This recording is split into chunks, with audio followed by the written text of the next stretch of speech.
Kiri dulu sama. Ya, bismillahirrahmanirrahim. Assalamualaikum warahmatullahi wabarakatuh. Waalaikumsalam warahmatullahi wabarakatuh. Ya, alhamdulillah Ibu Bapak, terima kasih untuk kesempatannya, waktunya saya bisa sharing kesempatan kali ini di kegiatan komunitas belajar sekalian. Saya juga ada tagihan tugas, tapi semoga tidak hanya jadi saya melepaskan kewajiban saya melaksanakan tugas, tapi juga bisa berdampak baik sama sekolah juga sama Ibu Bapak sekalian.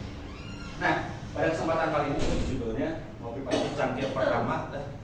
Cangkir pertama karena baru sekarang kita mulai komunitas belajar di pertemuan pertama. Materinya hari ini adalah budaya positif. Apa itu budaya positif? Nanti kita akan sharing bareng-bareng. Ada beberapa konten yang akan disampaikan.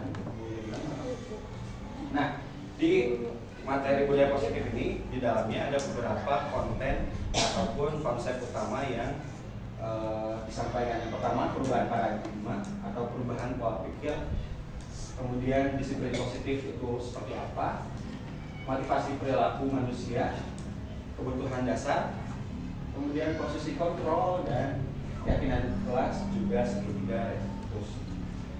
Mungkin Ibu Bapak juga sebelumnya di tahun-tahun sebelumnya kan banyak gitu ya kegiatan-kegiatan workshop yang materinya disiplin positif. Nah sekarang mah lebih dari itu adalah budaya positif. Kan kalau yang disiplin positif jarak jauhnya apa? Akhir materinya adalah membuat keyakinan kelas ya. Itu adalah salah satu bentuk disiplin positif. Nah ini budaya positif adalah lebih dari itu, lebih jauh lagi dari. Nah yang pertama itu adalah teori kontrol. Apa itu teori kontrol? Teori kontrol ini disampaikan oleh Dr. William Glasser. Nah, ada beberapa belum sini, Will. Ke belakangnya. Nah, di sini saya ada permainan dulu sebelum. Aduh raya dulu. Saya butuh satu orang.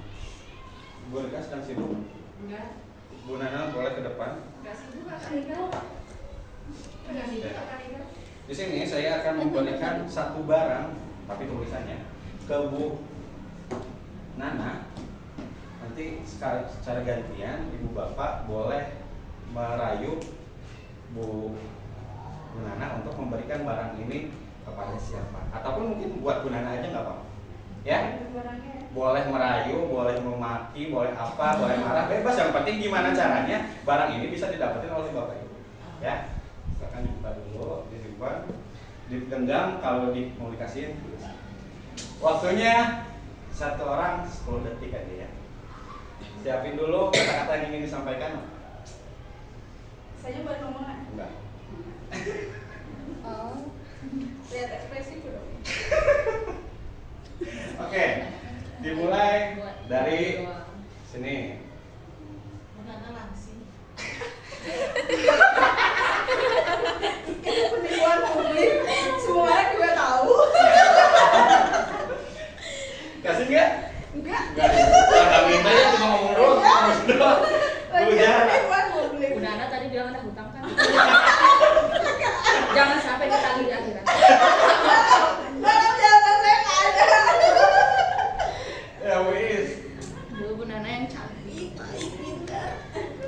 kan satu kelas ya, kelasnya bareng ini mah. Iya. Bolehlah di Buat aku. buat aku. Sebenarnya Bu Is juga butuh sih ini, Bu Is butuh banget gitu ya. Tapi nggak, Nana juga soalnya perlu. Bu Diana. Boleh lihat nggak apa yang ada di tangannya? Ya enggak dong. Tadi ya, nanti yang lain mau. Winda. Bu Nana, Iya. mohon tolong bolehkah saya minta yang ada di tangan Bu Bunda Nana? mohon maaf, sebetulnya Bunda tidak perlu barang ini. Kenapa? Bunda nggak perlu, pokoknya Bunda nggak perlu. Jadi Bunda mohon maaf pelit. saya tidak akan berbagi dengan Bunda. Barangnya bisa aja loh. Bu aja. Sebenarnya kayaknya itu yang dipegang benar-benar dibutuhkan gunanya. Betul Bu Haja, jadi mohon maaf saya tidak bisa berbagi dengan Bu Haja. Berbagi bersama kami. Ya, tapi insya Allah saya berbaginya ke orang yang lebih tepat dari Bu Haja. Baca. Bu Nana alias Uni. Dia sekarang lagi berduka karena mereka sedang ketahuan. Ya sebentar lah, pokoknya Jadi bukan wah kita Buka aja, Bunda kalau bisa mah itunya berbagi biar Kecil. orang lain pada tahu. Nanti apanya? Segala sesuatu tentang lucu tapi buat yang ini mah enggak cuy, mohon maaf banget cuy, enggak cuy. dah dua adik. Unik. Kasih ke aku lah itu. Kasih mobil Adam atau yoga? Apa sih? Aku kasih nanti mobil Adam atau yoga? Oh, ada apa yoga? Adam atau yoga? Mau yoga atau mau itu? Oh ininya tertarik sih buat sih bener-bener itu ya ngeluhin juga itu Keren sebetulnya. dong. Tapi sepertinya untuk buat sih belum. Jadi belum tepat nana ngasih. Bener nih? buat Ati. Antara yoga dan Adam enggak? Kagak. Mereka mau? Aku mah akan ngerayu kecuali kan Bu Nana mau berbagi. Jadi ini kasih tahu nih Kak, karena pertama dia posisinya jauh ya sekolah dan rumah gitu, dan ini aku tahu Bu Rika sangat membutuhkan ini karena curhatan dari curhatan Bu Rika dan kedekatan kita, jadi aku kasih ke Bu Rika. Oke. Bukan dong, bukan dong, boleh juga langsung. Bensin 1 liter. Bensin 1 liter. Oke. Jangan kan tadi bungsu, ulang pesen bensin dia bensin ayah. Oke. Nah itu. Pagi. Nah, dulu Nana. Ini kan sebenarnya cuma bensin 1 liter ya. Tapi dari kegiatan tadi, kira-kira kalau kita bisa alami sebenarnya tindakan untuk melakukan sesuatu itu ada dia pemilik nilai. Tadi misalkan ini berharga buat Nana bensin 1 liter, makanya sampai nggak dikasih ke semuanya, tiba-tiba dibuat tiket. Berarti kan Bu Nana menganggap ini adalah sesuatu yang berharga atau bernilai. Nah, sesuatu yang berharga dan bernilai ini dipegang Bu Nana, bisa nggak dirayu oleh orang lain? Bisa dong. Bisa? Bisa. Yang mempunyai kuasa untuk melepaskan nilai itu siapa? Nana. Nah, itu Mungkin ke adalah. orang yang lebih tepat. Nah, bisa melakukan itu hanya untuk orang-orang tertentu. Nah, begitu juga dengan nilai. Nah, itu masih benar. Lanjut. Nah, ini adalah beberapa ilusi-ilusi itu sesuatu yang kita nampaknya kayaknya benar, tapi ternyata nggak gitu. Ini hubungannya dengan disiplin anak-anak. Di sini ada teori kontrol dari William Glasser menyatakan bahwa ada 4 ilusi yang sebenarnya ini keliru gitu ya. Pertama, ilusi bahwa guru itu mengontrol murid. Tapi kalau dari simulasi tadi sebenarnya kalau misalkan Bu Nana itu murid, yang mengontrol murid itu siapa? Guru. Yang mengontrol murid itu siapa? Guru ke orang tua. Dirinya Sendiri. mau gurunya mau bilang apapun ngerayu apa, kalau emang dianya tidak meyakini itu penting untuk dilakukan, dia nggak akan ngelakuinnya. Walaupun tampaknya guru sedang tampaknya gitu ya, guru mengontrol murid, tapi sebenarnya murid itu hanya membiarkan guru ini mengontrol saya. Jadi tetap ada pihak eksternal mungkin yang dipercaya, saya mau deh kontrol dia. Tapi efeknya apa? Saat gurunya nggak ada, berarti kan dia tidak akan melakukan itu. Kemudian yang kedua, ilusi bahwa semua penguatan positif efektif dan bermanfaat. Penguatan positif itu apa tadi? Ngerayu, ngebaik-baikin Bu Nana langsing. Bermanfaat tidak? Enggak kan? Tetap kuasanya ada di anak yang ingin melakukan apa. Ketiga, ilusi bahwa kritik dan membuat orang merasa bersalah dapat menguatkan karakter. Ini kritik membuat orang merasa bersalah. Bu Nana padahal aku butuh banget tahu. Kok gitu sih tega, itu membuat orang lain merasa bersalah. Itu juga tidak efektif.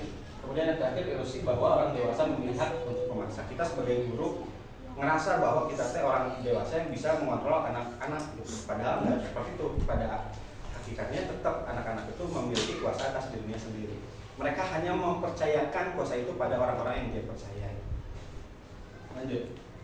Nah, makanya harus ada perubahan paradigma.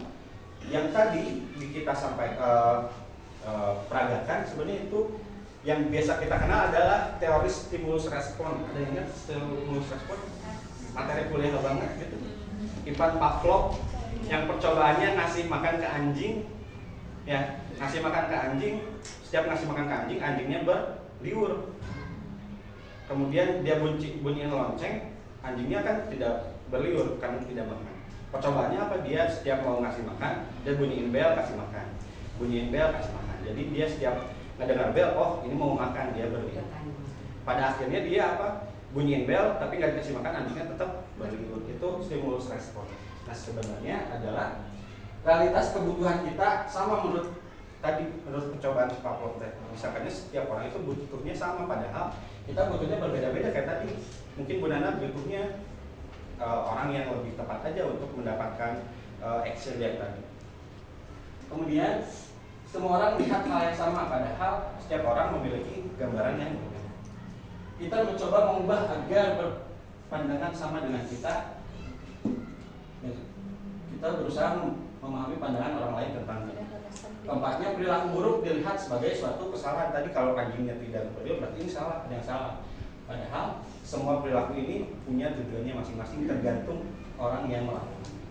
Orang lain bisa mengontrol saya, tadi. Padahal yang bisa mengontrol adalah hanya diri kita sendiri. Dan perubahan-perubahan paradigma yang lain. Oke, lanjut. Nah, dari yang tadi, kira-kira apa hubungannya sama disiplin? Menurut ibu bapak, apa sih disiplin yang ibu tahu gitu? Disiplin teh apa? Sesuai aturan. Sesuai aturan. Tepat waktu, disiplin waktu. Terus patuh. Terbiasa. Terbiasa. Terbiasa. Teratur. Teratur. Terus konsisten. Sebenarnya disiplin ini adalah dari bahasa Latinnya itu disiplin. Dari arti katanya mah hanya belajar, bukan patuh dan lainnya, tapi belajar. Bahkan di kata dasarnya pun yaitu adalah sebagai murid atau pengikut mengikuti apa yang dicontohkan. Jadi disiplin ini bukan patuh, bukan teratur dan lain-lain. Menurut Ki Hajar Dewantara, coba lanjut. Nah, di mana ada kemerdekaan, disitulah harus ada disiplin yang kuat. Sesungguhnya disiplin itu bersifat self defense. Jadi disiplin itu sifatnya adalah penguasaan diri. Jadi sama dirinya sendiri, bukan sama orang lain atau sama aturan. Yaitu kita sendiri yang mewajibkan kita untuk dengan sekeras-kerasnya. Tetapi itu sama saja, sebab jikalau kita tidak cakap melakukan self defense, kalau kita tidak bisa mengatur diri sendiri, berarti harus ada yang penguasa lain yang mendisiplinkan kita. Berarti harus ada orang lain yang membantu mendisiplinkan murid.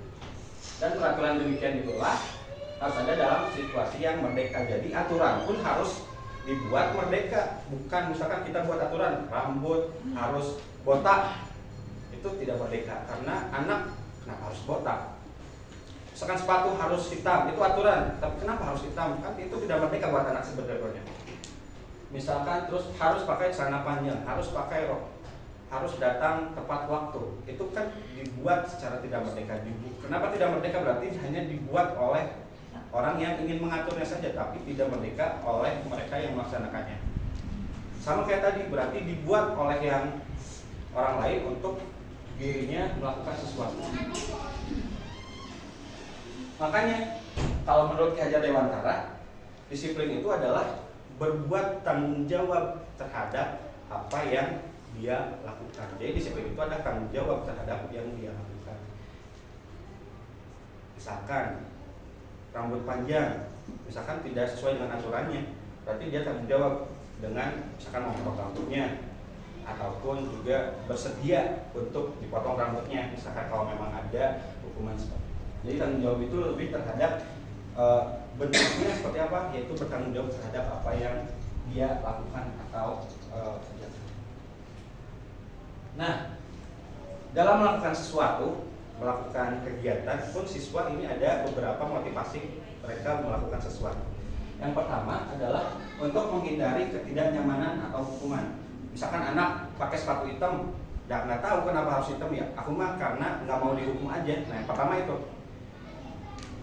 Yang kedua, untuk mendapat imbalan atau penghargaan dari orang lain. Aku mah kalau dapat misalkan datang setiap hari jam 6 atau jam 7 tepat waktu, nanti sama gurunya kemarin diingetin aku akan dapat bintang. Nah, itu yang kedua. untuk mendapatkan imbalan atau penghargaan. Nah, dua ini adalah yang paling rendah dari disiplin, karena ini masih dipengaruhi oleh efek dari luar, dari orang lain, dari aturan yang takut dihukum atau akan mendapatkan imbalan dari orang lain.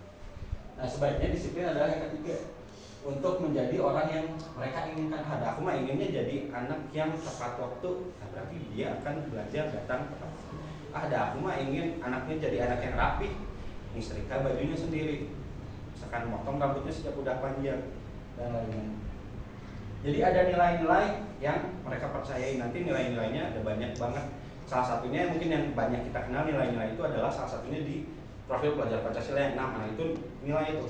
Aku mau dikenal sebagai anak yang kreatif, berarti mungkin dia setiap belajar berani untuk mengungkapkan idenya. Atau aku mau dikenal sebagai anak yang kolaboratif, nah, berarti kerja kelompoknya dia tuh kelihatan banget. Ini untuk menjadi mereka yang inginkan, menghargai diri sendiri. Selanjutnya, nah, menyusun keyakinan kelas. Sejauh ini mungkin kita hanya sampai ke Indonesia yang masuk, yang ujung nggak ada. Ayo jam 1 kayak Lu mana? semua yang Yang ujung nggak ada. Kalau ujung nggak ada, kita sambil praktek aja mungkin ya. Iya. Keyakinan kelas itu pertama, semua siswa dan guru melakukan curah pendapat mengenai peraturan apa saja yang perlu disepakati kelas. Contoh, nah, anak-anak kita sekarang baru di tahun ajaran baru nih, kira-kira agar pembelajaran 1 tahun lancar, kira-kira aturan apa yang harus kita sepakati di kelas. Contoh, Bu Is, satu peraturan ya. Biar kelasnya nyaman, kitanya harus gimana? Gimana? Peraturan. Sebutin contohnya. Ketika guru menjelaskan, siswanya mendengarkan minimal. Berarti siswa mendengarkan. Bu Fitri, peraturannya? Beda dari saja lah. Ke toilet maksimal 2 kali. Oke, tidak boleh ke toilet hanya 2 kali sehari. Maaf jeung jeuriheun. Ya tapi kan belum balik wae sok anak-anak mah api-api wae nya. Bu Rika. Menghormati guru, menerangkan di depan kelas. Menghormati guru, menerangkan di depan kelas. Bu Atik. Berbicara kasar traktir teman sekolah. Tidak boleh berbicara kasar, gitu ya. Bu Indah.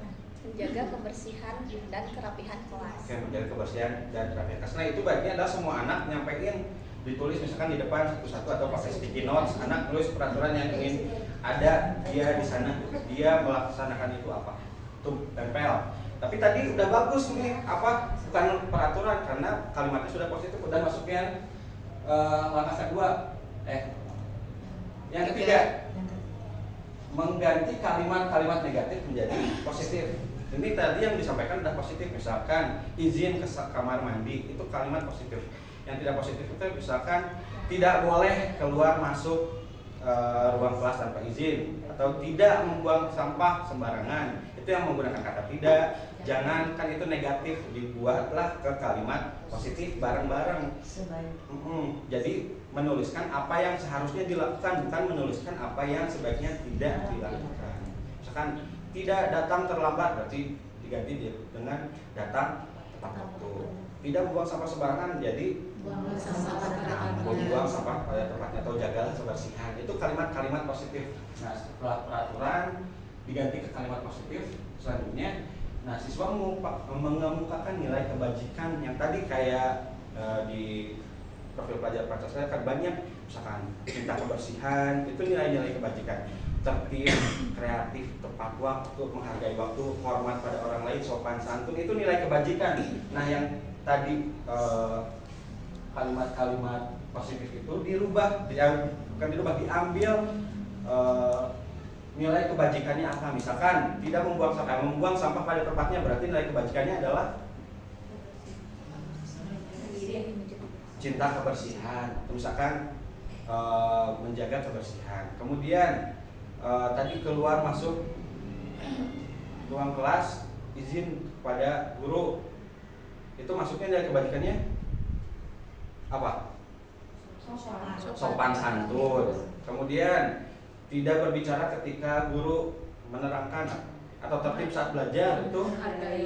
menghargai orang lain. Nah itu kan jadikan nilai-nilai positif. Jadi yang ditempel itu nanti itu adalah nilai-nilai positif, bukan lagi aturan, bukan lagi keyakinan kelas.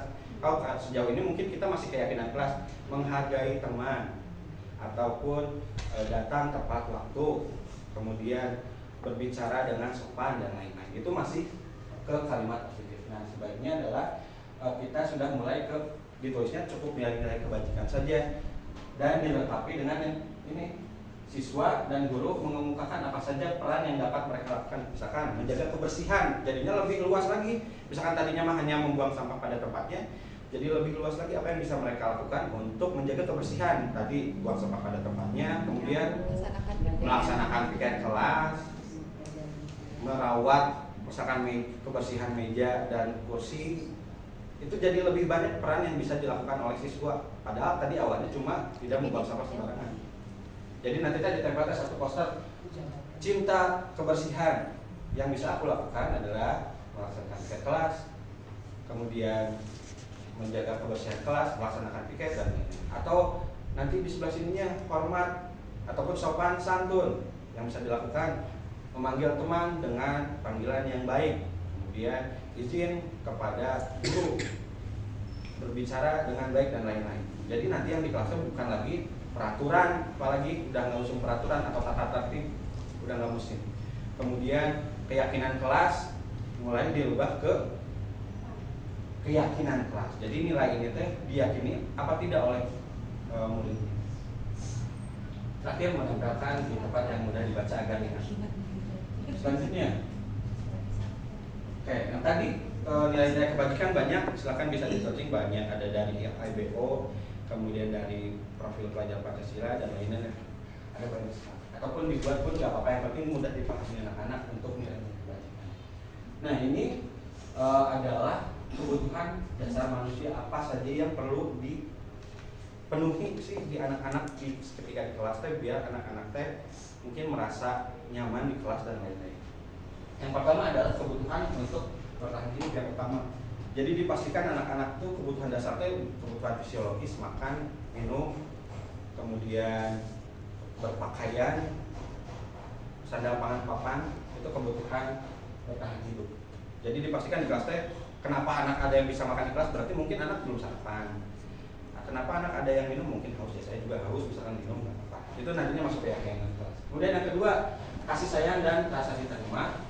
Ketiganya kebebasan, keempat kesenangan, dan kelimanya adalah penguasaan.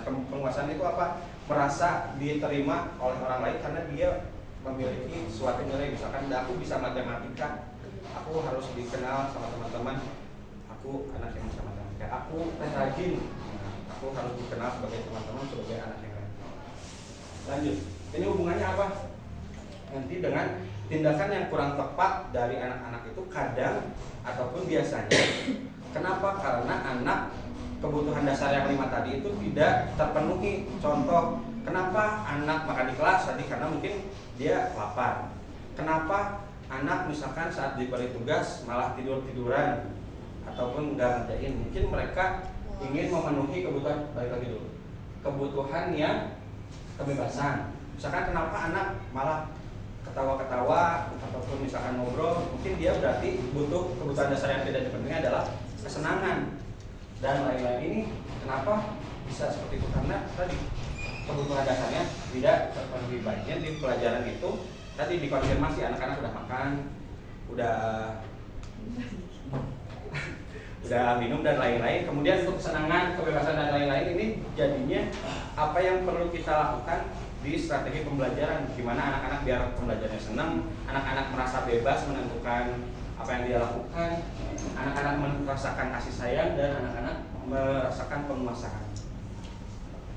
Kemudian tadi posisi kontrol. Nah, posisi kontrol ini apa? Posisi kontrol ini adalah posisi saat kita menghadapi anak-anak yang tadi tindakannya tidak sesuai dengan apa yang kita harapkan. Contoh, anak rambutnya panjang. Apa yang kita lakukan? Misalkan potong. Nah, itu ada posisinya masing-masing. Ada penghukum, pembuat merasa bersalah, kemudian ada teman, ada pemantau dan manajer. urutannya dari yang paling rendah itu dari bawah atas ke bawah. Dan yang paling baik itu adalah sebagai manajer dan yang kurang baik adalah sebagai penghukum. Lanjut, apa itu penghukum? Nah, penghukum ini adalah seorang yang biasanya menggunakan hukuman fisik atau verbal. Hukuman fisik misalkan tadi suruh push up, lari. Verbal misalkan disalahkan, dihina ataupun dijatuhkan, mentalnya itu orang yang menjalankan posisi penghukum senantiasa mengatakan bahwa sekolah memerlukan sistem atau alat yang dapat lebih menekan murid-murid lebih dalam. Guru mendapat posisi penghukum akan berkata nih, patuhi aturan saya atau awas nanti akan misalkan patuhi aturan saya di kelas, misalkan jangan berisik, nah, atau saya nanti keluarkan. Itu penghukum sebenarnya. Kemudian sini rambut kamu ibu potong, tuh apalagi langsung. Nah, cirinya nada suaranya biasanya tinggi, bahasa tubuhnya matanya melotot. Kalau sensitif agak susah ya. Kemudian jarinya menunjuk-nunjuk atau menghardik. Itu refleks. Oke. Kemudian hasilnya kemungkinan murid akan marah, dalam artinya meskipun tidak berani gitu ya, dan mendendam atau bersifat agresif. Bisa jadi sesudah kembali duduk ataupun sesudah diberi tindakan. Nah, ini mungkin yang laki-laki mah sering merasa udah dipotong rambut ke guru waktu SMP SMA pasti dalam hatinya pasti marah gitu ya, dihukum tiba-tiba dipotong rambut. Padahal ya kita juga tahu kenapa harus nggak rambutnya panjang karena tahu aturannya. Itu penghukum. Kemudian pembuat merasa bersalah. Posisi ini biasanya guru akan bersuaranya lebih lembut, membuat merasa bersalah. Membuat keheningan, membuat yang lain merasa tidak nyaman, bersalah atau rendah hati. Kata-kata yang keluar, nih, mah ibu kecewa sangat sama kamu. Wah, bu, saya salah ya bu. Nah, itu membuat merasa bersalah. Berapa kali bapak harus memberitahu kamu ya? Nah, berarti itu membuat anaknya ada di posisi dia mengiyakan dia bersalah. Gimana coba kalau orang tua kamu tahu kamu buat begini? Cirinya suaranya memelas, pikangan ya, biar gurunya pikangan. Anaknya merasa bersalah, halus, sedih, bahasa tubuh merapat pada anak. Hasilnya murid akan merasa bersalah. Ini merasa bersalah itu konotasinya jadi negatif ya. Bersalah telah mengecewakan ibu dan bapak gurunya. Murid akan merasa menjadi orang yang gagal dan merasa tidak sanggup membahagiakan orang lain. Kadang-kala sikap seperti ini lebih berbahaya dari sikap penghukum, karena tadi kalau penghukum mungkin dihukum beres, kalau ini kan kadang berkepanjangan. Karena emosi akan tertanam rapat di dalam murid dan menahan perasaan. Seperti itu merasa bersalah. Selanjutnya, nah yang ketiga yaitu posisinya sebagai teman. Nah banyaknya biasanya sebagai teman. Guru posisi ini tidak akan menyakiti murid, namun akan tetap berupaya mengontrol murid melalui persuasi atau persuasi itu ajakan gitu ya. Posisi ini berupa hubungan yang baik terjalin antara murid dan guru. Guru di posisi ini menggunakan hubungan yang baik untuk mempengaruhi seseorang. Jadi mempengaruhi seseorangnya dengan cara mendekatkan diri guru kepada muridnya. Biar muridnya apa? Merasa bisa diajak. Contoh kata-katanya, ayolah demi bapak ya kerjain 2 lagi. Ayo tidak, kamu ingat kan kemarin bapak kasih 10.000 sing atau datangnya tepat waktu. Ya sudah, kali ini tidak apa-apa, nanti ibu bantu bereskan. Jadi ada hubungan yang dekat, ngebantuin, ngajak, itu hubungan guru dengan murid sebagai teman. Posisinya, cirinya ramah, akrab, suka bercanda, gila banget ya. Bahasa tubuhnya merapat pada murid, mata dan senyum. Hasilnya murid akan merasa senang dan akrab dengan guru. Itu dampak positifnya, tapi ada juga dampak negatifnya. Dampak negatifnya kalau gurunya nggak ada, berarti dia akan bertindaknya bukan sesuai dengan apa yang seharusnya lagi, nggak ada yang ngarahin lah, merasa mengandalkan guru tersebut untuk membantunya. Begitu. Ketergantungan. Keempat, memantau. Memantau berarti mengawasi. Ini biasanya tugas-tugas sebagai wali kelas secara formal. Kita bertanggung jawab atas perilaku orang yang kita awasi. Posisi pemantau berdasarkan pada posisi peraturan atau konsekuensi. Jadi peraturannya udah ada, konsekuensinya udah ada. Tinggal kita sebagai pemantaunya. Misalkan anak kesiangan, kamu tahu konsekuensinya apa? Di luar misalkan. Udah gitu aja, nggak menghukum tapi anak langsung keluar. Ini kata-katanya, peraturannya apa? Apa yang telah kamu lakukan, sanksi dan konsekuensinya apa? Jadi dia hanya mengingatkan apa yang mengatakan apa yang dia lakukan, tahu konsekuensinya silakan lakukan. Bukan menghukum, tapi mempersilahkan dia melakukan hukumannya sendiri. Nada suaranya datar, bahasa tubuh formal ini kalau pemantau ini lebih mengandalkan catatan-catatan. Misalkan biasanya karena tadi ada hukuman, biasanya juga ada imbalan juga, misalkan dikasih bintang dan lain-lain. Ini masuknya ke pemantau. Anak yang piket setiap hari dikasih bintang. Kasih bintang itu sama ke pemantau karena dia memberikan sanksi positif jadinya. Peraturannya apa? Kamu piket silakan kasih bintang. Kamu piket silakan warnai misalkan tabelnya. Itu pemantau. Hasilnya murid memahami konsekuensi yang harus dijalankan karena telah melanggar satu peraturan sekolah. Guru tidak menunjukkan suatu emosi yang berlebihan. Jadi biasanya sebagai guru dan siswa pada umumnya, tidak sebagai teman yang dekat, gitu ya. Atau menjadi marah dan membuat merasa bersalah, formal. Terakhir adalah sebagai manajer. Nah, posisi di mana guru berbuat sesuatu bersama dengan murid. Jadi ini gabungan antara teman dan pemantau. Kalau tadi pemantau dia dan murid jauh, ini mah dekat, melakukannya bersama-sama, tapi hubungannya sama dengan kegiatan pemantau. Posisi bukan sama, hampir sama dengan pemantau. Murid dan guru berbuat bersama-sama, misalkan murid bertanggung jawab terhadap apa yang dilakukannya, mendukung murid agar dapat menemukan solusi atas permasalahannya sendiri. Jadi dibantu, ini mah tadi mah kan sudah ada konsekuensinya, ini mah tidak ada konsekuensinya, tapi dibantu kira-kira siswa bisa melakukan apa biar dia bisa memperbaiki kesalahannya. Apa yang kita yakini tadi, misalkan menjaga kebersihan, misalkan tadi anaknya buang sampah sembarangan, kita ingetin apa yang kita yakini nilai kebajikannya, misalkan menjaga kebersihan. Apakah kamu meyakininya? Jika kamu meyakininya, apa kamu bersedia memperbaikinya? Jika kamu memperbaiki ini, hal ini menunjukkan apa tentang dirimu? Apa rencana kamu untuk memperbaiki ini? Biar anaknya tidak buang sampah lagi, dia akan melakukan apa?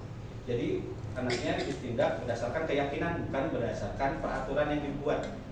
Kalau tadi mata hubungannya dengan peraturan dan hukuman, kalau yang ini berhubungannya dengan keyakinan kelas. Nada suaranya tulus, bahasa tubuh tidak kaku, mendekatkan murid.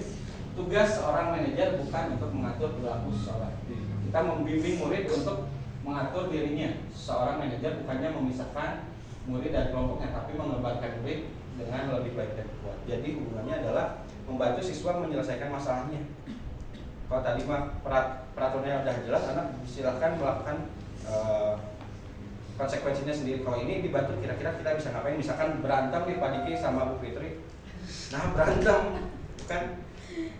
Apa yang bisa kamu lakukan untuk memperbaiki situasi ini? Misalkan ini nanti aku meminta maaf ke Bu Fitri. Nah itu dibantu sama kita, itu sebagai manajer. Anaknya dipersilakan untuk memikirkan apa yang bisa dia lakukan. Misalkan itu kancing Bu Fitri lepas 2, kumaha bisa dimarahin. Misalkan ya Bu, nanti Pak saya jahitin.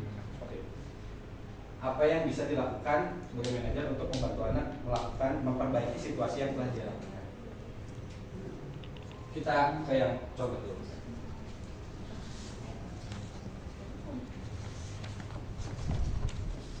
Di sini ada skrip.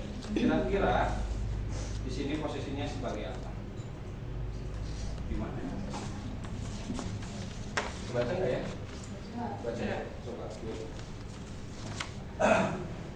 Dibaca dulu. Mario Adi,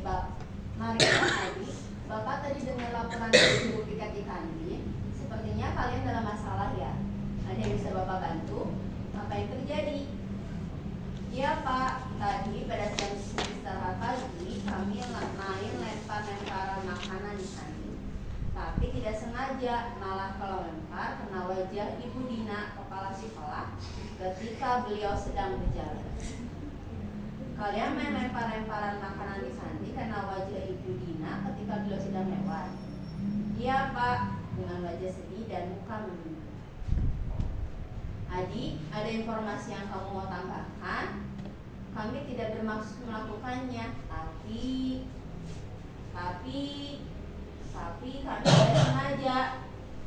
Apakah kalian tahu kalau kalian berada dalam masalah sekarang? Ya, baiklah. Bapak di sini bukan untuk mencari siapa yang salah. Bapak di sini untuk mencari penyelesaian sama-sama, berpikir sama-sama tentang apa yang bisa kita lakukan untuk memperbaiki situasi ini. Kalian pasti melakukan itu ada alasannya ya. Pasti seru ya main lempar-lemparan makanan begitu. Iya Pak. Ya, Bapak bisa lihat kalian merasa senang melakukannya. Tapi yang kalian lakukan merugikan orang lain, sehingga sekarang kalian dalam masalah. Iya Pak. Sekarang mari kita bicara tentang keyakinan kelas dan keyakinan sekolah kita. Apa yang kita percaya?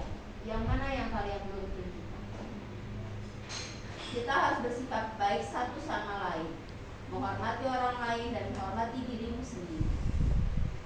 Kalian berdua ingat dengan baik keyakinan kelas kita? Kita kembali pada ketika kalian main lempar-lemparan makanan dan mengenai Ibu Dina. Apakah ketika kalian melakukan itu, kalian menghormati orang lain dan lingkungan? Tidak, tapi kalian mendapatkan rasa senang. Menurut Bapak, ada cara untuk mendapatkan rasa senang tanpa merugikan orang lain. Bagaimana menurut kalian? Iya Pak. Nah sekarang mari kita selalu mengindahkan keyakinan kelas kita. Besok kita ke kantin dan kalian bisa berperilaku lebih baik lagi. Dah. Ada hukumannya tidak? Tidak. Ada ya. Ini posisinya berarti sebagai manajer ya, membantu anak-anaknya menyelesaikan masalah yang mereka lakukan dengan cara apa? Kembali keyakinan kelasnya apa? Atau keyakinan sekolah. Nah dari ini kita tahu bahwa tadi anak kebutuhan yang tidak selesainya apa? Kesenangan, karena dia ingin senang melakukan lempar-lemparan. Tidak ada yang bisa dilakukan selain nanti saat ke kantin untuk tidak lempar-lemparan lagi, atau misalkan ditambah lagi dengan hubungan, memperbaiki hubungan dengan kepala sekolahnya. Ngapain? Tadi udah melempar ke Bu Dina, misalkan mau minta maaf atau mau nyuciin bajunya, itu bebas. Gimana anak yang bisa dilakukan? Coba lagi.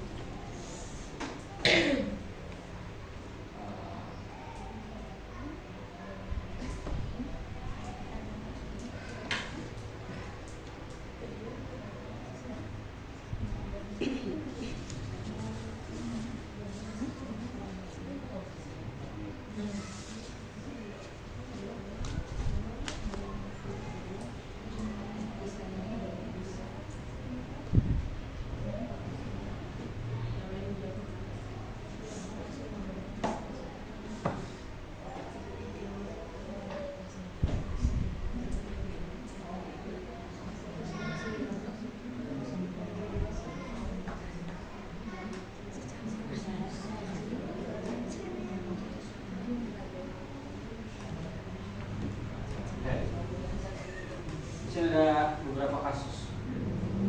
Silakan dibaca dulu sendiri aja.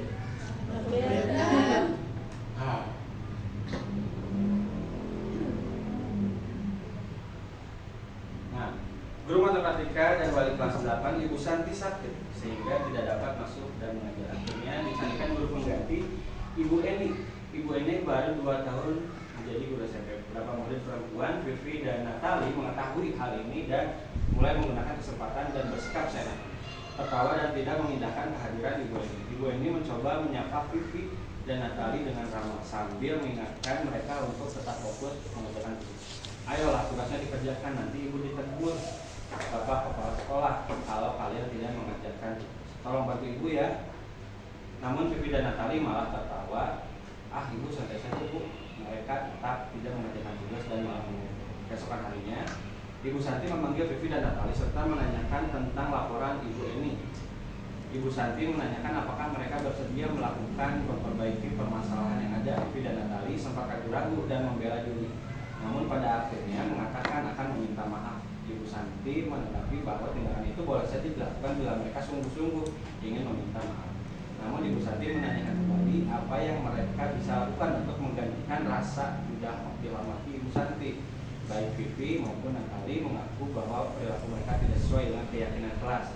Ibu Santi melanjutkan kembali akan mereka lakukan untuk memperbaiki masalah. Apakah ada gagasan? Setelah berpikir sejenak, Nasai dan Vivi mengusulkan bagaimana kalau mereka mengadakan sebuah diskusi kelompok dengan teman-teman stafnya. Tema yang dipilih adalah penerapan keyakinan kelas, terutama tentang sikap yang saling menghormati dan bagaimana penerapannya di kehidupan sehari-hari di sekolah. Usulan kedua adalah mengirim email kepada Ibu Eni tentang gagasan mereka tersebut. Mereka pun memberitahu Ibu Eni bahwa mereka telah memberitahu kepala sekolah bahasan bila lain waktu ada kerja dan guru, mereka akan mengusulkan Ibu Eni sebagai guru honorer. Nah, di sini ada dua gurunya, Bu Eni dan Bu Santi. Bu Santinya nggak masuk, diganti sama Bu Eni. Bu Eninya bertindak sebagai di posisi kontrolnya sebagai apa kira? Pemerasa bersalah. Membuat rasa bersalah. Kenapa membuat rasa bersalah? Dihukum. Nanti Itu ditegur. kepala sekolah ya. Oke, nanti Ibu bisa ditegur. Terus yang lain?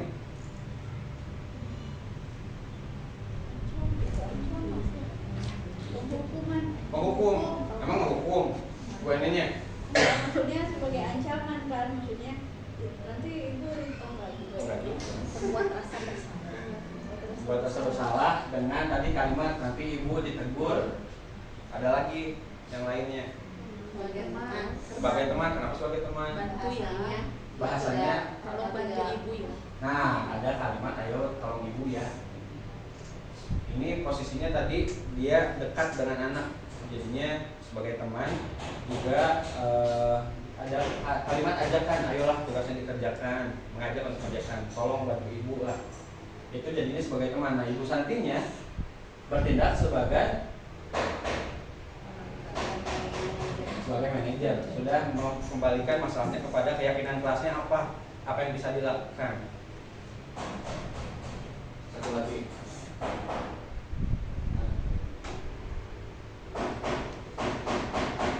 Nah, ini kan ya. Ibu Nadi sedang menjelaskan pelajaran bahasa Inggris di papan tulis, namun beliau memperhatikan bahwa Fajar malah tidur-tiduran dan tampak acuh tak acuh pada pelajarannya. Fajar coba jawab pertanyaan nomor 3, maju ke depan dan kerjakan di papan tulis. Fajar pun tampak malas-malasan ke depan kelas. Sampai di depan kelas, Fajar hanya diam terpaku sambil memegang buku bahasa Inggrisnya dan memainkan spidol di tangan. Fajar makanya jangan tidur-tiduran, lain kali perhatikan, sudah sana, duduk kembali. Fajar pun kembali duduk di bakunya. Hari ini sudah seringkali terjadi pada Fajar, seperti tidak perhatikan, acuh tak acuh, dan nilai-nilainya pun tidak terlalu baik bahasa Inggrisnya. Pada saat ditegur oleh Ibu Dani, Fajar hanya menjawab tidak tahu Bu. Ibu Dani pun menjawab, gimana kamu Fajar? Kamu tidak kasihan sama Ibu? Ibu sudah capek-capek mengajarkan kamu tidak kasihan sama Ibu. Dan Fajar pun diam. Ini sebagai Teman. Saya pembuat merasa bersalah. Hah? sebagai Membuat merasa bersalah. pembuat merasa bersalah. Sebagai menggunakan sebagai Merasa hukumnya dari Yang dia harus ke depan. oke. Hukum dengan maju ke depan, tapi ini sesuatu yang tapi di depan.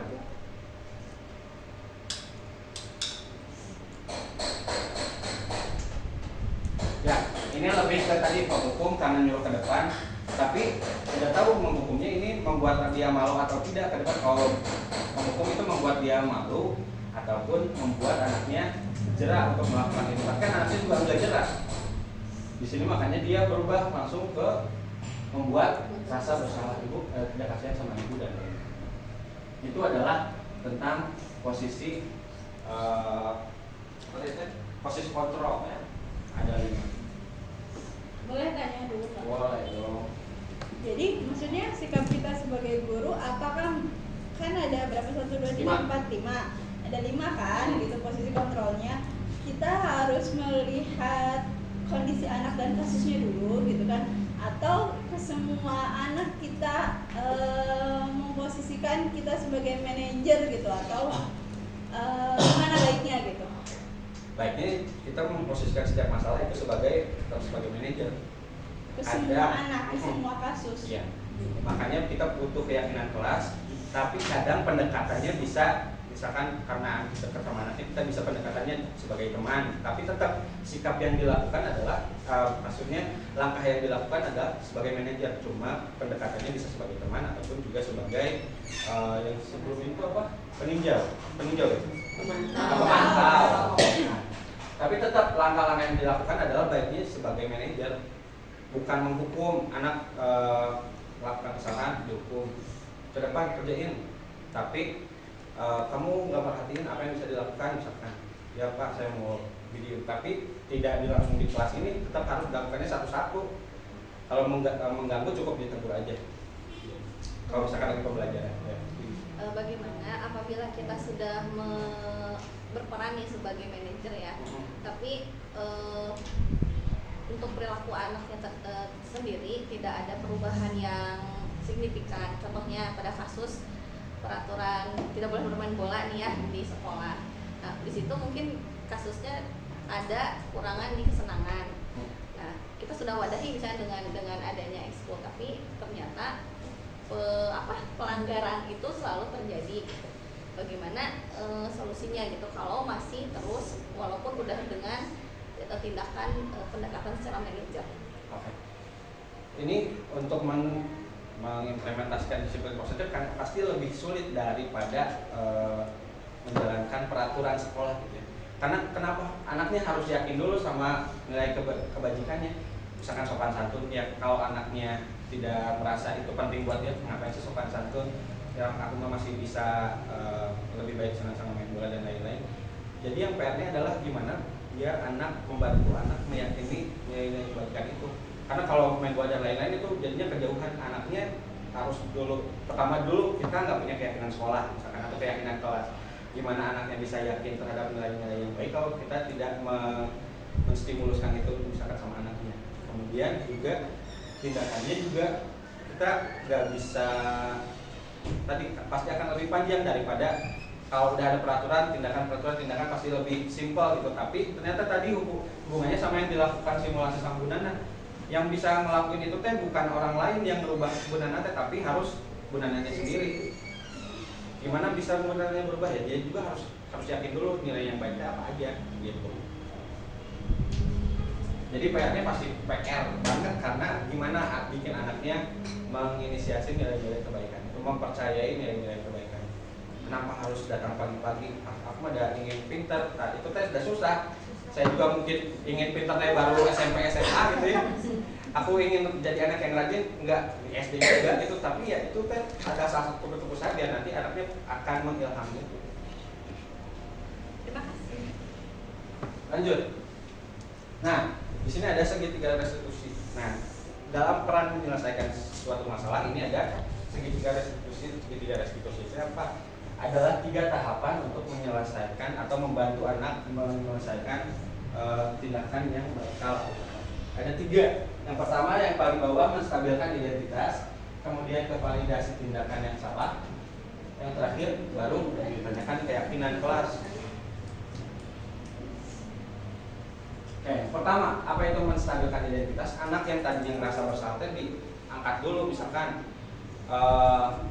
tadi kayak masalah yang tadi anak melempar-lempar makanan, kok seneng ya lempar-lempar makanan, jadi jangan disalahin tuh kamu kenapa lempar-lempar makanan, tapi diangkat.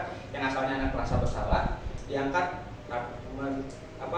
menjadi suatu yang ternyata ini bisa diperbaiki gitu. Misalkan kamu kenapa sih terlambat wae? Bapak juga dulu pernah terlambat, tapi kayaknya ini bisa diselesaikan. Itu diangkat, stabilkan identitasnya dari merasa bersalah menjadi lebih baik gitu. Kemudian yang kedua, validasi tindakan yang salah. Ini adalah memvalidasi tindakan mereka teh kenapa sih bisa dilakukan. Misalkan tadi aku ingin senang-senang, pada aku teh lapar di kelas teh. Pak, aku teh udah ingin misalkan cangkel duduk terus. Nah, itu tadi validasi ternyata kebutuhan mana yang tadi yang 5 misalkan kebutuhan bertahan hidup, kebebasan, rasa kasih sayang. Pada saya mah di rumah tidak diperhatiin sama orang tua, makanya saya cari perhatian sama teman. Nah, itu validasi tindakan yang selanjutnya. Ini kenapa kamu melakukannya? Alasannya. Yang terakhir barulah ditanyakan keyakinan kelasnya. Kamu kalau melakukan studi, hubungannya apa dengan keyakinan kelas yang kita sepakati atau kita yakini? Apakah kamu sudah menjadi orang yang baik atau belum dengan melakukan tadi? Hubungannya dengan keyakinan kelas. Gitu. Ada 3 langkahnya. Jadi nggak langsung ditanya ngapain kamu gitu-gituan. atau ngapain kamu makan, tapi diangkat dulu, lapar ya? Iya. Nah gitu, bapak juga lapar. Nah itu mah kesabaran identitas lagi lihat anaknya makan teh. Tapi kita tahan dulu ya, nanti ada waktunya kita makan misalkan dan lain-lain. Nah segitiga restitusi ini tadi sebaiknya dilakukan tidak di depan kelas. Karena apa tadi hubungannya manajer itu adalah mengembalikan anak ke kelompoknya dengan posisi yang lebih baik. Gimana mengembalikan kondisinya anaknya ke kelompoknya dengan lebih baik kalau misalkan dilakukannya langsung di kelompoknya. Tapi ditarik dulu, dipanggil saat istirahat atau saat pulang. Tadi kamu kenapa pas belajar tidur-tiduran, makan dan lain-lain itu dilakukan saat istirahat ataupun lagi pulang sekolah. Ada contohnya apa masalah? Wah, masih ada. Nah, stabilitas identitas nanti kenapa saya jelasin tadi. Ini stabilitas identitas bertujuan untuk mengubah identitas yang merasa gagal menjadi lebih baik gitu ya. Kemudian kata-katanya, nah ini contoh kata-katanya, berbuat salah itu tidak apa-apa. Kenapa tidak apa-apa asal setelah ini jadi tolak balik untuk jadi lebih baik. Kemudian tidak ada manusia yang sempurna. Saya juga pernah melakukan kesalahan itu. Bapak juga pernah. Kemudian kita bisa menyelesaikan ini dan lain-lain. Lanjut. Validasi tindakan yang salah. Tadi memvalidasi menyadari apa yang dilakukannya itu melengkapi kebutuhan. Padahal kamu bisa melakukan yang lebih baik dan lebih buruk daripada itu. Kamu pasti punya alasan mengapa dan lain-lain. Ini lebih ke alasan mengapa anak melakukan. Terakhir, menanyakan keyakinan, menghubungkan dengan keyakinan. Terakhir, contoh. Ini contoh segitiga restitusi. Masalahnya, Zidan merasa kesal hingga memaki dan menggubrak meja Sam. Hal ini dikarenakan Sam sering meminta contekan pada Zidan saat belajar, mengerjakan PR bahkan saat ulangan. Ingat ya, langkahnya ada 3. Menstabilkan identitas dulu, kemudian validasi tindakan yang salah, dan terakhir menanyakan keyakinan. Ya. Ada suaranya nggak sih? Siapa ya?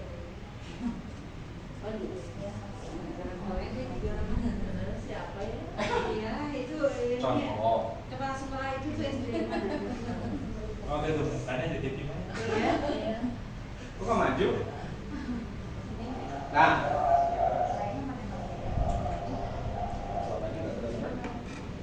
Kayak bapak guru zaman dulu. Wajah-wajah lawas.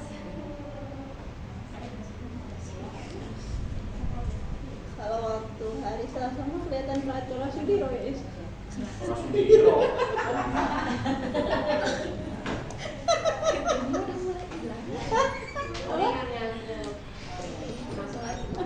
Apa? Ngeliat sisa kira tuh itu. Nah. Kadang-kadang lah. Iya. Hah? Mbak, bapak aja deh yang ngomong. Itu ngomongin apa sih, Pak? Tuh, tapi nggak boleh manyun gitu ya. Tunggu. Grogi.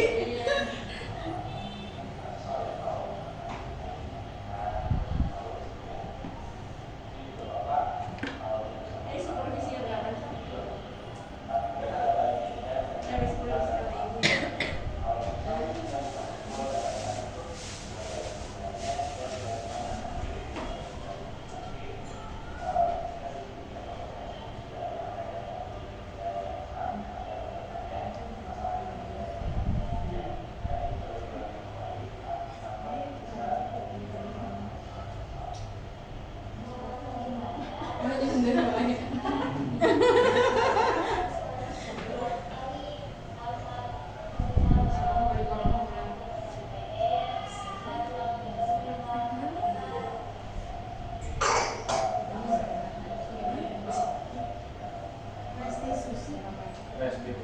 Restitusi itu salah. Restitusi. Makanya apa ada artinya nggak tuh restitusi? Restitusi itu adalah memperbaiki keadaan.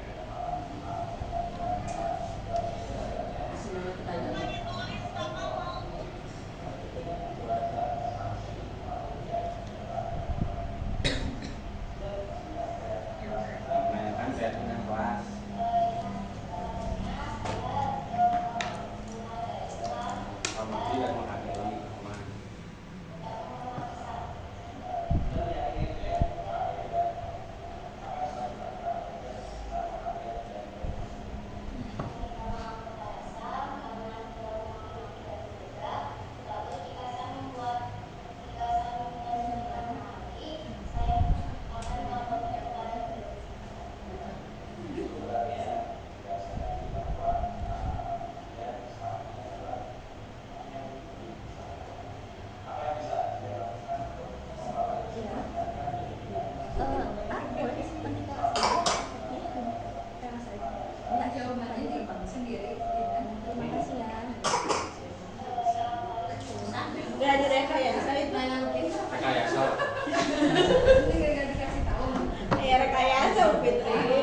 juga mencerminkan bahwa kita itu Harusnya gitu senyum, enggak. Terakhir doang senyumnya. Begitu. Jadi intinya adalah pertama harus distabilkan identitas. Tadi marah-marah, kenapa marah-marah? Ya. Bapak juga mungkin kalau di posisi gitu, Bapak juga marah sih. Tapi tadi udah bagusnya nggak sampai berantem dan lain-lain misalkan. Itu adalah validasi tindakan. Kemudian terakhirnya dikembalikan ke keyakinan kelasnya. Kalau kita mau pasti gini, kita cuma menstabilkan identitas ya. Kenapa marah-marah? Terakhir ke masalah ada lagi?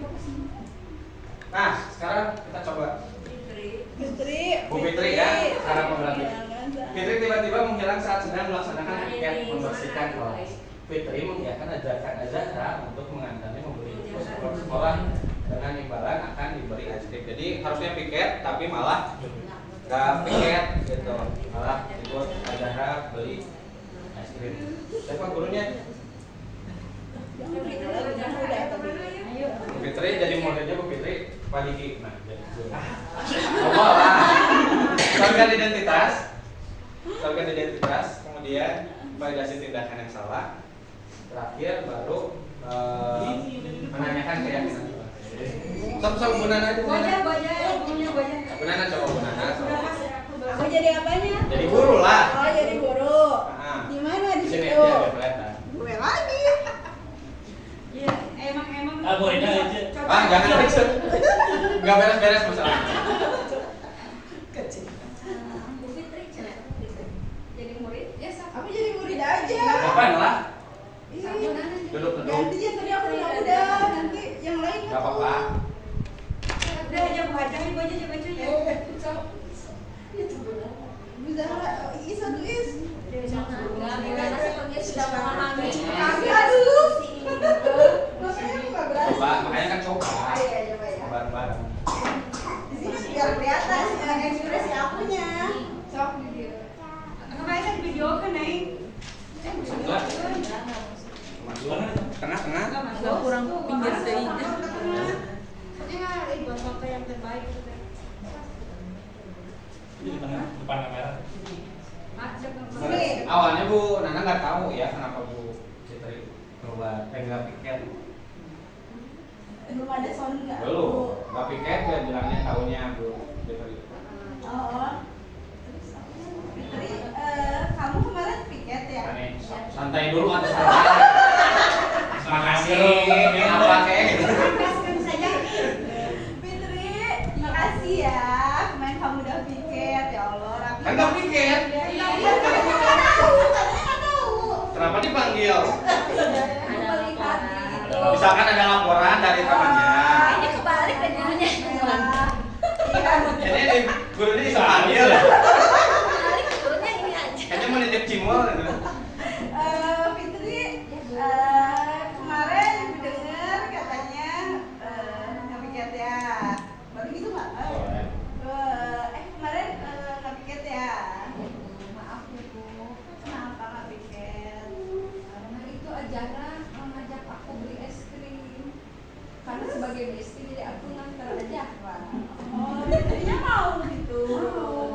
Padahal kalau piket itu tugasnya siapa? Tanggung jawabnya siapa? Jadi nggak bisa dibantu. Terus kenapa? Emang ibu juga senang sih es krim. Ibu juga kalau bisa dikasih ngajak beli es krim, ibu juga mau. Tapi kan ibu hari itu punya tugas nih, gitu. Oh, ada kewajiban ibu harus piket di hari itu, gitu kan. Jadi kalau sebaliknya Fitri piket dulu, terus lalu beli es krim. Jangan langsung kasih solusi. Yang dulu sendiri. Sesuai dengan kesepakatan. Aku panggil juga. Kayaknya ibu nggak usah manggil saya deh. Panggil juga Azahra yang ngajakin aku. Oh boleh. Azahra nanti ibu panggil Azahranya, tapi ibu mesti nyelesain dulu dengan kamu. Berarti kamu sudah melakukan satu kesalahan ya.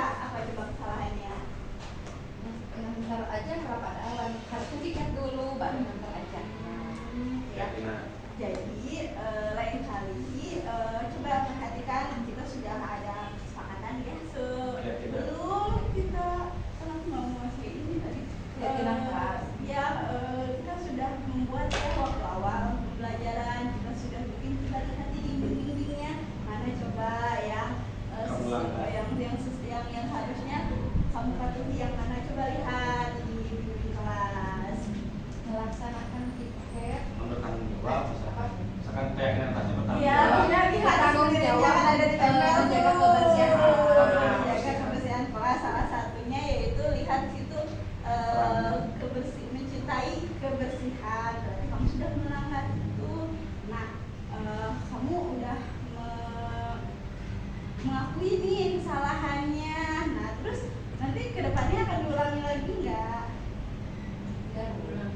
lagi ya. Saya akan berusaha. Apa yang bisa lakukan untuk memperbaiki situasi? Oh, jadi kalau misalnya ada lagi ajakan seperti itu, kamu mau lagi? Mau, Bu. Atau misalnya kayak Imbalannya berubah. pas jadi kan masa berapa tiba-tiba Imbalannya berubah. bukan aja Zahra, tapi misalnya Yeni ngajak kamu, Fitri, ayo di situ ya ada seblak yang paling enak pokoknya mah. Kamu mau nantilah tiketnya bisa besok pagi-pagi atau misalnya nanti aja ada. Ibu guru juga nggak tahu. Kamu mau nggak menerima ajakan itu? Tapi ngajak dua ajaklah bantuin tiket supaya cepat selesai. Boleh nggak? Meskipun bukan jadwalnya ajakan tiket. Tidak boleh, kan kita sudah bikin kesepakatan, jadwalnya sudah disusun hari Senin siapa, hari Selasa siapa. Azahra kan bukan tiketnya bareng sama kamu, gitu. Nah sekarang apa yang kamu lakukan setelah kamu meminta maaf nih, gitu ya, ke Azahra? Minta maaf ke ibu, kamu udah melakukan kesalahan nih, karena itu juga pernah dulu waktu SMP juga gitu, emang kan kalau misalnya ke tiket kadang-kadang kerja gitu. Kadang-kadang kesel ya, padahal kita harusnya pulang, ini harus piket dulu gitu kan. Tapi ya itu juga ada masanya, terus sekarang ibu juga menyadari bahwa itu salah dan kamu yang mengulangi lagi ya. Nah sekarang apa yang harus kamu lakukan setelah kamu menyadari kesalahan kamu? Jadi saya akan melaksanakan tiket sesuai waktunya, Bu. Nah, apabila ada yang mengganggu lagi, nanti harus sudah selesai juga. Bagus Fitri, hebat ibu bangga sama Fitri. Sekarang Fitri boleh pulang. Maaf ya Bu, sekali lagi. Padahal belum pulang, Bu.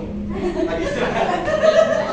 Lalu kita panggil Zahra, semua konfirmasi. Orang itu kemana? Ya panggil deh, ya terus gitu. Tapi tidak boleh langsung berduaan sama Zahra Ya ya. boleh aja, kalau misalkan hubungannya berdua, boleh.